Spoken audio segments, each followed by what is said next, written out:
하나님께 속한 전쟁, 하나님께 속한 전쟁이라는 제목으로 말씀 전가하도록 하겠습니다. 이제 다음 주면은 평창 올림픽 시작을 합니다. 근데 재밌는 일이 하나 있었습니다. 뭐냐, 프레임 전쟁이 한번 있었습니다. 정치권에서. 이 프레임 전쟁이 뭐냐면 여러분도 다 아실 겁니다. 평창 올림픽에 대한 이 평창이란 단어를 가지고 야권에서 평양 올림픽이라는 말을 했습니다. 그렇죠?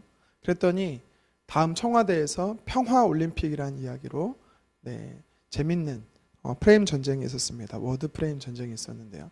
이것은 우리나라가 아직 전시 중이기 때문에 이런 단어가 나올 수가 있는 거죠. 이제 올림픽을 남북이 하나로 출전할 것이냐 아니냐 이거에 대해서 또 국민 여론도 있었습니다.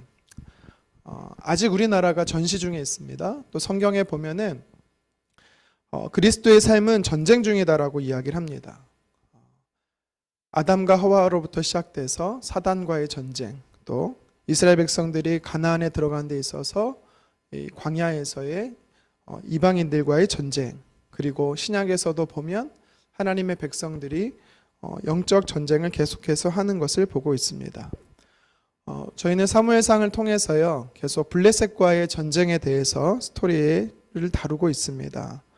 오늘도 보면은 이 블레셋과의 전쟁, 특별히 어제 본문 15절에 보니까 큰 떨림이 있었더라라는 성경을 보면서 계속해서 이스라엘과 블레셋의 전쟁이 어떻게 진행되고 있는지를 살펴보고 있습니다.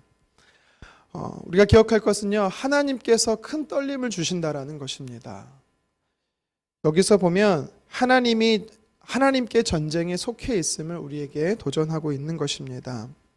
그래서 이스라엘 백성들뿐만 아니라 오늘을 살아가는 영적 이스라엘 백성들인 저와 여러분들에게도 하나님을 의지하는 영적 전쟁 속에서 하나님을 의지해야 된다는 것을 보게 됩니다. 참 말도 안 되는 전쟁들이 성경에 보면 많이 나옵니다.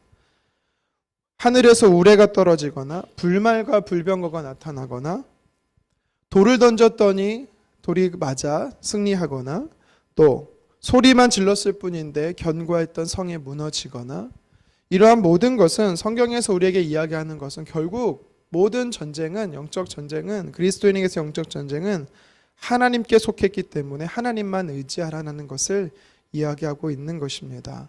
오늘 본문에서도 계속해서 이스라엘과 블레셋과의 전쟁 속에서 하나님께서는 우리에게 하나님을 의지하라라고 이야기를 합니다. 두 가지의 반응이 오늘 본문에서 나타납니다. 이것은 우리에게 승리하는 것과 또한 실패하는 부분에 대해서 이야기를 하고 있고요. 또 사람으로서 해야 할 것과 하나님이 하실 것에 대해서 전쟁을 통해서 보여주고 있는 것입니다.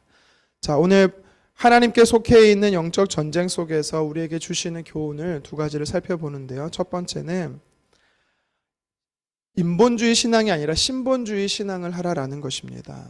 자, 하나님을 의지하는 전쟁 속에서 우리가 인본주의 전쟁이 아닌 신본주의 싸움을 싸워야 합니다. 자, 먼저 우리가 첫 번째 반응을 살펴보기 원하는데요. 앞선 절에 요나단과 그의 무기를 든 소년이 블레셋 진영에서 전투를 합니다. 승리를 하고 있습니다. 큰 공포와 큰 떨림이 하나님께서 주십니다. 믿음의 싸움을 싸우는 사람에게 하나님이 역사하시는 것을 우리가 어제 본문을 통해서 살폈습니다. 그랬더니 어떤 반응이 일어납니까? 17절, 18절, 19절에 보니까 요나단의 아버지였던 사울이 갑작스럽게 블레셋 진영의 변화를 감지하고 나서 반응을 보이기 시작합니다. 어떤 반응을 보이고 있습니까? 무슨 일이 벌어졌는지 사람을 계수해 보라는 것입니다. 우리 진영에서 나간 사람이 누군지를 살펴보라는 것입니다. 그가 제일 먼저 했던 반응은 기도가 아니라 내 안에 우리의 군사가 싸우고 있는지를 살펴보는 것입니다.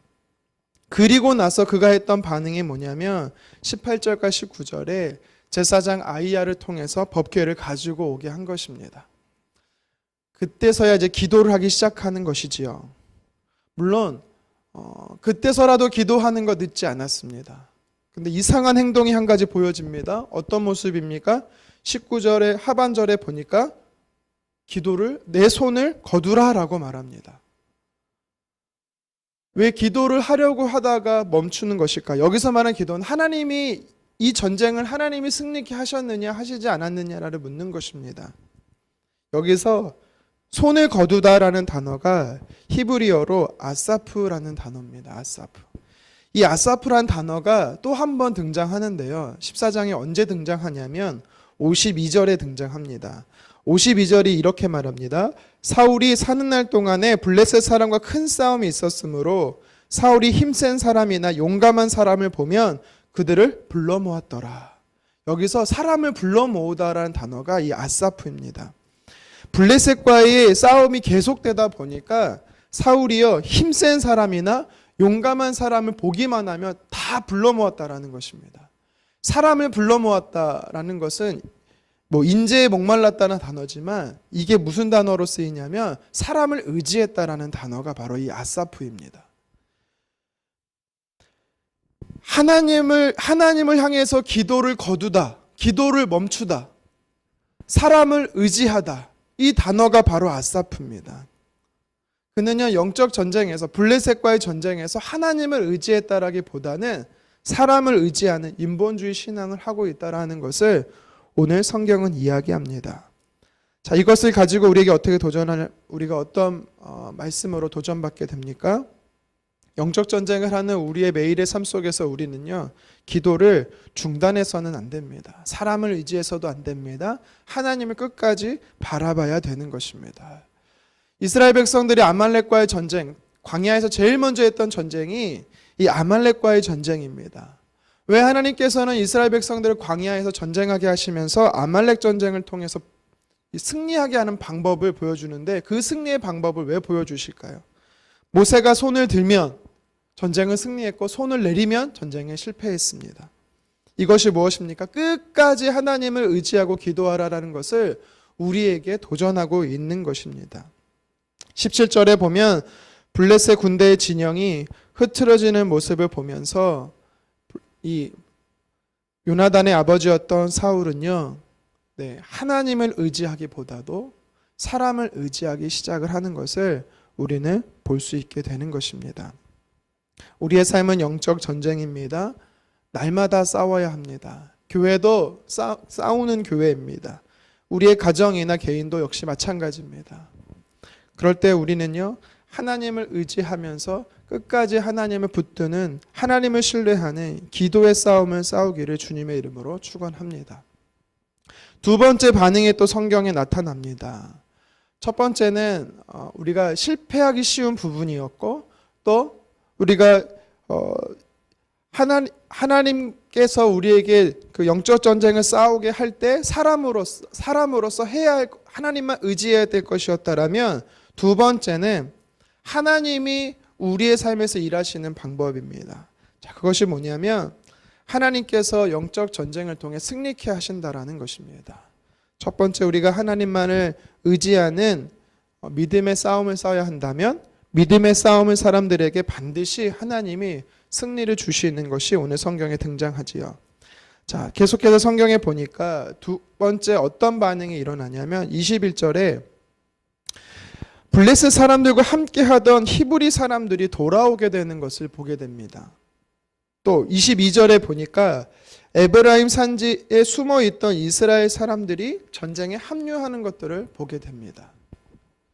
처음에 블레셋과의 전쟁에서 싸움을 하려고 했을 때 600명의 사람들이 밖에 없었습니다. 기브아에 600명이 있었습니다. 그런데 요나단과 그의 무기를 맡은 소년과의 전쟁을 통해서 사람들이 변화되기 시작하는 겁니다. 이것은 우리에게 도전하는 몇 가지 의미가 있습니다. 무엇이냐면 믿음의 싸움을 사는 사람들을 통해서 사람들이 선한 영향력을 흘러가고 그 영향력을 통해서 사람들이 하나님을 바라보게 한다라는 것입니다. 21절에 블레셋 사람과 함께하는 히브리 사람이라는 단어가 무슨 의미냐면 전쟁에서 빼앗겼던 사람들입니다. 포로로 끌려갔던 사람들입니다.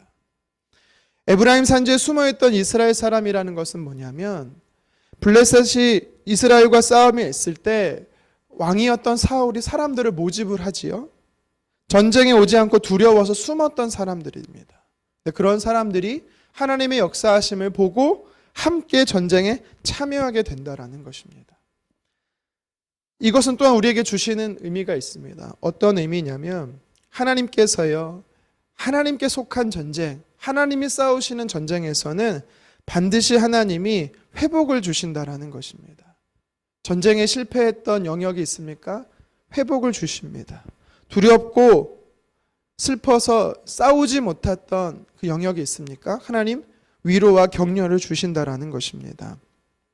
하나님이 싸우게 하시는 이 영적 전쟁은 회복의 은혜와 또한 하나님이 주시는 이 은혜가 넘치는 것을 우리가 기억해야 됩니다. 하나님은 이미 승리하셨습니다. 우리가 신약에서도 보면은 예수 그리스도를 향해서 뭐라고 표현하냐면 승리의 왕이시다라고 표현을 합니다. 이미 전쟁에 승리했고 저와 여러분들은 전쟁에 승리하신 예수 그리스도를 따라서 승리의 전리품을 취하게 되는 것이지요. 영적 전쟁 속에선 상처 속에 있었던 사람도 회복시키시고 두려움 속에 숨었던 사람도 회복시키시고 빼앗겼던 영역들도 회복하게 하시는 하나님의 승리의 은혜가 있음을 우리는 기억해야 되는 것입니다. 말씀을 정리합니다. 오늘도 우리는 하나님께 속한 전쟁을 살아가게 될 것입니다. 그러기 위해서는 이 전쟁에서 승리하기 위해서는 어떻게 해야 됩니까? 하나님을 의지해야 된다라는 것이지요.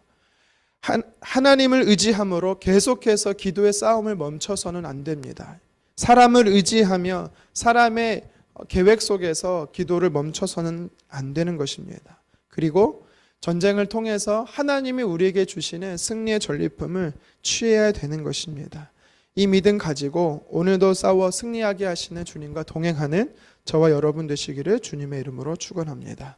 기도하겠습니다.